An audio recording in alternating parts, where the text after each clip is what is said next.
हमारा भाई इतने श्रद्धा से केक लाया, दिल से काटा और इतने मस्ती मूड में है, तो मैं थैंक यू ही बोलूंगा अपने भाई को। Love you too. Bhojpuri power star Pawan Singh और खेसारी लाल यादव का दुश्मनी खत्म। दोस्तों, लाल घाघरा के 100 मिलियन व्यूज होने पर पवन सिंह और खेसारी ने साथ में काटा है केक। तो क्या खबर की पूरी जानकारी बताएंगे आपको डिटेल में, लेकिन उससे पहले अगर आप इस चैनल पर नए हैं तो वीडियो को दिल से लाइक करके चैनल को सब्सक्राइब जरूर करें और बिना समय लेते हुए आइए वीडियो को शुरू कर देते हैं। दोस्तों, आपको बता दें पावर स्टार पवन सिंह का एक गाना काफी ज्यादा सोशल मीडिया पर वायरल चल रहा था, जिस गाने का नाम था लाल घाघरा, और यह गाना मात्र 7 हफ्ता में 100 मिलियन का आंकड़ा दोस्तों क्रॉस कर चुका है, जो कि आया था सारेगामा हम भोजपुरी से। और इस गाना जैसे ही दोस्तों 100 मिलियन आंकड़ा क्रॉस किया, खेसारी लाल यादव खुद केक लेकर पहुंच गए पावर स्टार पवन सिंह के पास, जिसका वीडियो क्लिप काफी ज्यादा सोशल मीडिया पर वायरल हो रहा है, जो मैंने आपको शुरुआत क्लिप में भी दिखा दिया और एक बार फिर से दिखा दे रहा हूँ।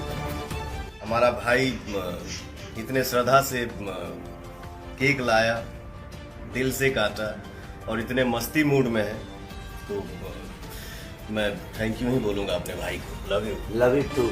तो दोस्तों, यह था वीडियो जिसमें पावर स्टार पवन सिंह और खेसारी लाल यादव एक दूसरे के साथ नजर आ रहे हैं और साथ ही केक भी काट रहे हैं। आपको ये भी बताते चले दोस्तों, यह गाना जो है पावर स्टार पवन सिंह का एक ऐतिहासिक रिकॉर्ड की तरफ बढ़ रहा है, क्योंकि मात्र कुछ ही समय में 100 मिलियन गया है। हो सकता है कि आने वाले कुछ महीनों के अंदर दोस्तों यह बिलियन भी क्रॉस कर जाए, जो कि भोजपुरी का दोस्तों आई थिंक तीसरा गाना होने वाला है, क्योंकि पहला गाना पावर स्टार पवन सिंह ही था, जिस गाने का नाम था पुदीना, और वहीं पर दूसरा गाना है दोस्तों जिसका नाम है हेलो कौन, और तीसरा गाना पावर स्टार पवन सिंह का ही हो जाएगा लाल घाघरा। तो आप सब ज़्यादा से ज़्यादा इस गाने को शेयर कीजिए, और दोस्तों खेसारी लाल यादव के लिए आप क्या कहना चाहेंगे कमेंट बॉक्स में बताइएगा। और इस तरह की जानकारी के लिए चैनल को सब्सक्राइब जरूर करें और वीडियो को लाइक करना बिल्कुल भी ना भूलें।